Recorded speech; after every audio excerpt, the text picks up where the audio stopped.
वो पैसेंजर को, क्योंकि मुझे पहले से पता है कि स्टेशन जैसे आएगा मैं मेरे रास्ते जाऊंगा, वो उसके रास्ते जाने वाला है। बस विनय विजय जी महाराज ये कहते हैं संसार में शांति से जीना है। यही देखो कि एक ट्रेन में चढ़ा हूं और ये सारे पैसेंजर मेरे साथ हैं। जैसे व्यवहारिक क्षेत्र में वो पैसेंजर मेरे घर मेरे साथ नहीं आने वाले, तो ये साथ में रहने वाले पैसेंजर भी क्या आपके साथ आने वाले हैं? जड़ वस्तु की तो बात छोड़ दो, ये जो चैतन्य शक्ति जो है, जो जीव मेरे साथ आसपास रहने वाले, वो साथ में आने वाले हैं क्या? कोई लेना देना है? बस थोड़ा समय मिला है, इसलिए उसके साथ एक जो मुसाफिर का जो संबंध है, वो मुसाफिर का जो संबंध है, वो संबंध हम बना लो बस वहां तक, जब तक हमारा सफर चल रहा है तब तक। अगर एकत्व भावना है तो मानस में सेल्फिशनेस आवे। अगर सेल्फिशनेस है तो बड़ी परिवार के करो, मैं तो बोल रही हूँ वहां पे स्वार्थी बनो। अगर स्व के लिए स्वार्थी बनना पड़ा ना, तो उसमें परमात्मा कहते कोई गलती नहीं है, भले ही बनो। मैं तो बोल रही हूँ अगर स्वार्थ के लिए नहीं किया तो फिर किसके लिए किया? परिवार के लिए चलाओ। पहले जात बाद में जगत, ये सूत्र जो है ना, वो सूत्र दिमाग में बिठा लो कि जब स्व का कल्याण हम नहीं करेंगे, पर का कल्याण कैसे करेंगे? अगर आपको मोबाइल चलाना नहीं आ रहा, आप दूसरे को सिखा सकते हो, उसके लिए क्या करना पड़ेगा? आप बिजनेस में जब माहिर हुए तब आपने आपके बेटे को सिखाया ना। जब आपको बिजनेस की कोई अता पता कुछ भी नहीं है और आप अपने बेटे को सलाह दोगे बिजनेस में क्या करना क्या नहीं करना। अगर नया कोई बिजनेस आपका बेटा चालू करेगा, आप उसमें कुछ सलाह दे रहे हो, वो क्या कहेगा? पापा इसमें आपको पता नहीं पड़ेगा, ये मेरी लाइन है, ये मैं जानता हूँ कैसे करना कैसे नहीं करना। व्यवहारिक क्षेत्र में होता ही नहीं होता। पहले खुद को जानना पड़ेगा ना, तो पहले आत्मा कल्याण करने के लिए स्वार्थी बनना पड़े ना, तो बन जाओ, और उसके बाद परिवार का आएगा। पैसेंजर के साथ बाय बाय करके हम अलग हो जाते हैं ना अलग। कितने ही प्रेम से बातें करी उनके साथ, लेकिन अलग होने की बात आई तब रोने बैठते हो वहां पे, हाय क्यों मेरे से दूर होना पड़ा तेरे से, इतनी बातें करी हमने, इतनी चाय पानी खाना सब साथ में खाया, और मुझे तुझसे दूर पड़ना जाना पड़ेगा, मेरे से सहन नहीं हो रही ये दूरी, ये वियोग मेरे से सहन नहीं हो रहा है। रोने बैठोगे स्टेशन पे? रास्ते में जो भी मिल रहा है संबंध बांधो, व्यवहार निभाया, लेकिन उसके साथ जो माया है, वो तीव्र आसक्ति उसके साथ हम नहीं लगाते हैं। तभी ये संसार में शांति से हम जी सकेंगे। अगर हर एक के साथ हमने माया लगाकर बैठ गए तो वो शांति मिलेगी? बस वही व्यवहारिक दृष्टि है, वही हमारी यहाँ पर आत्मा के साथ मेरा क्या है, मेरा घर कौन सा है, मेरी मर्यादाएं क्या हैं, और बाद में सहज हो जाएगा आपके लिए स्व में बस। फिर उसको पकड़ के नहीं बैठना है, आओ जो टाटा बाय बाय, पता है पराया है, मेरे घर का नहीं है कोई भी। बस पर से खसना अगर आ गया, हटना आ गया और स्व में बसना आ गया ना, ये केवल आपके लिए बात नहीं, हमारे लिए भी बात है। हमने गुजरात विहार से विहार किया, टाटा बाय बाय। कितने चातुर्मास किए, इतनी जगहों पे चातुर्मास किए, सब जगह पर हम क्या ऐसे ममता मुंह लगा के बैठेंगे? कल्याण कब करेंगे अपना? फिर आपका फोन आएगा, महाराज आप तो याद ही नहीं करते हो। याद जरूर करते हैं, पर्युषण आते तो भी याद करते हैं कि महानुभावों ने सबने 28 तेले किए होंगे, उनकी सबकी अनुमोदना बहुत याद करेंगे आपको। लेकिन बिजनेस कैसा चल रहा है, कैसे हो, क्या चल रहा है, वो उसमें याद नहीं करेंगे। टाटा बाय बाय, निकल गए। साधु तो चलता भला। जहां पे अपने खुद को परिवार को छोड़कर अगर हम आए, यहाँ पर ममता लगाने बैठ गए हम, तो हो गया कल्याण हमारा। तो इस जगह पर मुझे स्वार्थी बनना है ना, मुझे खुद को स्वार्थी बनना है कि मुझे माया लगा के यहाँ पर नहीं जानी। कुशल नाविक होता है ना, कुशल नाविक क्या करता है, कहता नाव चलाता है ना, और पता पड़ा कि कहीं कोई छेद हो गया, तो वो उसमें पानी भरना आ गया ना, पानी, तो वो सारे साधन सामग्री साथ में रखता है, उसको कुशल नाविक कहते हैं। कि जो पानी अगर भर गया ना, वो पानी खाली करने के लिए उसके पास साधन होता है, वो छेद को पूरा भरने के लिए उसके पास सारे साधन होते हैं, वो कुशल नाविक है। जितने ममत्व हमारे अंदर भरे ना, वो ममत्व के पानी को बाहर फेंकने के लिए उतना सामर्थ्य हमारे पास होना चाहिए। लेकिन जो दारू पी के निकला हुआ आदमी है, जो नशा करके निकला हुआ आदमी, उसको कोई भान होता है कि पूरा पानी भर रहा है मेरी नाव में, कि क्या घटना हो रही है, पीछे परिणाम क्या आएगा?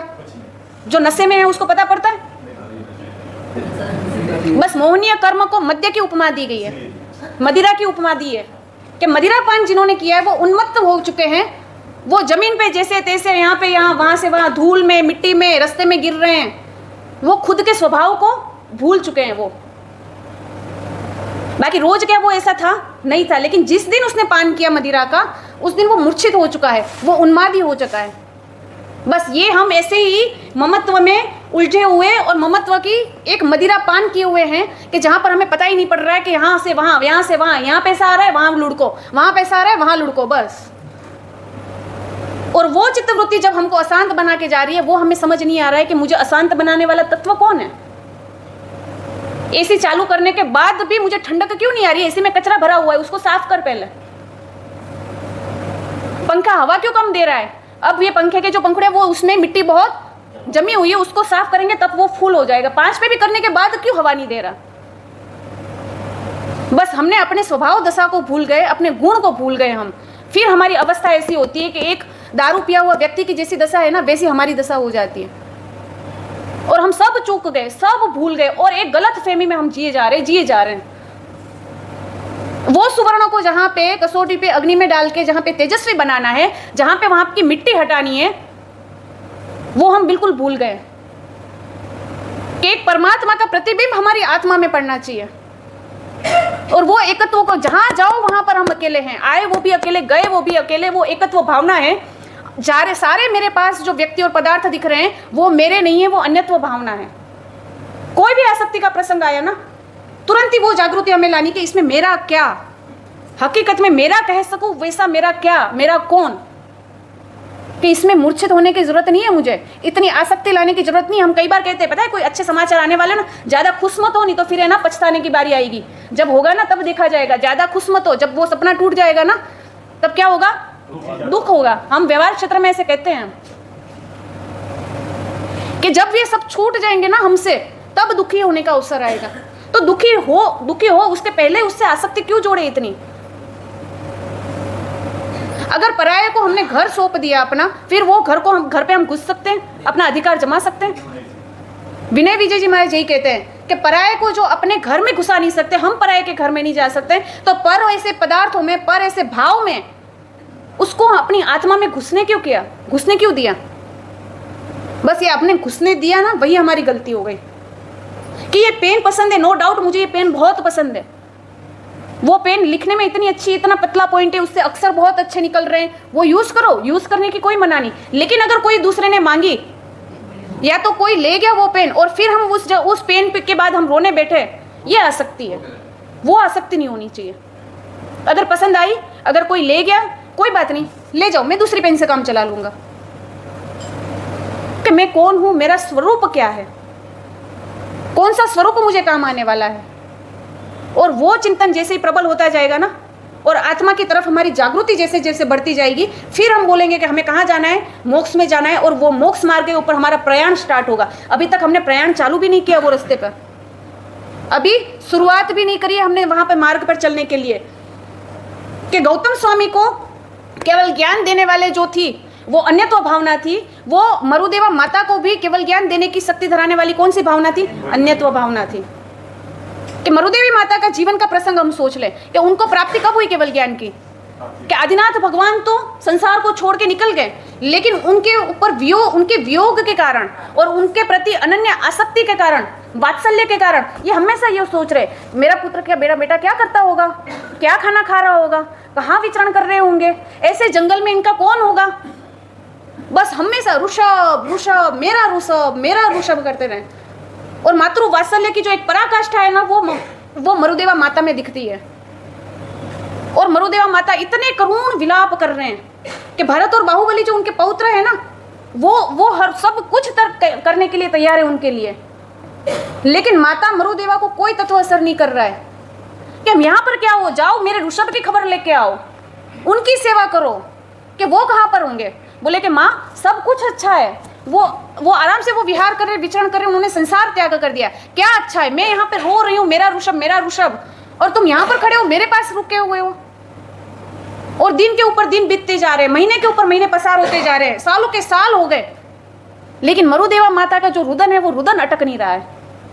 रो रो के ऋषभ, और उनके वियोग में इतने आंसू बहा दिए उन्होंने कि आंसुओं के जो है वो आंसुओं के भी पड़ल आ गए। मरुदेवा माता को आंखों से दिखना बंद हो गया, क्योंकि ज्यादा जो रोता है ना उसके फिर आंसू भी खत्म हो जाते हैं। तो वो आंसू के पड़ल जो है वो पड़ल आंखों के आगे आ गए, अब आगे उनको दिखना भी बंद हो गया। भरत बाहुबली ने बहुत मनाने की कोशिश करी उनको, लेकिन कोई असर उनके ऊपर नहीं हो रही। और सालों होने के बाद परमात्मा आदिनाथ भगवान को केवल ज्ञान की प्राप्ति हो गई, और समवर्षण की देवेंद्रों ने रचना करी, और वहां पर सिंहासन पर परमात्मा आदिनाथ भगवान विराजमान है। देव वगैरह जो है चामर लेके उनके आसपास खड़े हैं, कोई पुष्प की वृष्टि कर रहा है, कोई क्या कर रहा है, और अपनी जितनी संपत्ति है वो देव देवेंद्र जो भी है उनके ऊपर न्योछावर कर रहे हैं, और वो महोत्सव उनका मना रहे हैं केवल ज्ञान की प्राप्ति का। और भरत महाराजा जो है वो उनके पास मरुदेवा माता के पास जाते हैं कि परमात्मा ऋषभदेव केवल ज्ञान की प्राप्ति कर चुके हैं, और वो दूत ने समाचार भरत महाराजा को दिया कि आप सतखंड जीतने के लिए आए हो, तो आपके आयुधशाला में चक्र रत्न की प्राप्ति उत्पन्न हुआ है। जहाँ पे आयुधशाला में चक्र रत्न उत्पन्न हुआ है तो चक्रवर्ती को ये होता है कि तुरंत वहां पर पूजा करने जाते हैं। एक साइड समाचार मिले के चक्र रत्न उत्पन्न हुआ है, एक साइड समाचार क्या मिले, परमात्मा आदिनाथ भगवान को केवल ज्ञान की प्राप्ति हुई है। और चक्र रत्न उत्पन्न होने के बाद ये होता है कि तुरंत उनको पूजा करने पर वहां पर जाना ही पड़ता है। और यहाँ पे दिव्य ज्ञान की प्राप्ति हुई, दोनों समाचार साथ में। भरत महाराजा विचार में हो गए कि पहले किसकी वधामनी करके जाऊं करने के लिए, वहां पर केवल ज्ञान की प्राप्ति हुई है, यहाँ पे आयुधशाला में चक्र रत्न उत्पन्न हुआ है। अब दोनों में से ज्यादा महत्व कौन को दूं मैं? एक साइड समाचार मिले के 10-10 साल बीतने के बाद भी पता पड़ा कि बहू के यहाँ पर गोद भराई है, और वो गोद भरने के बाद समाचार मिला कि पुत्र रत्न की उत्पन्न हुआ है, पुत्र रत्न की प्राप्ति हुई है। और यहाँ पर समाचार मिले कि कोई आचार्य भगवंत आए हैं, कहाँ पर जाएंगे? ट्रस्टी संभाल लेंगे। अगर ट्रस्टी को खुद को समाचार मिले वो क्या करेंगे?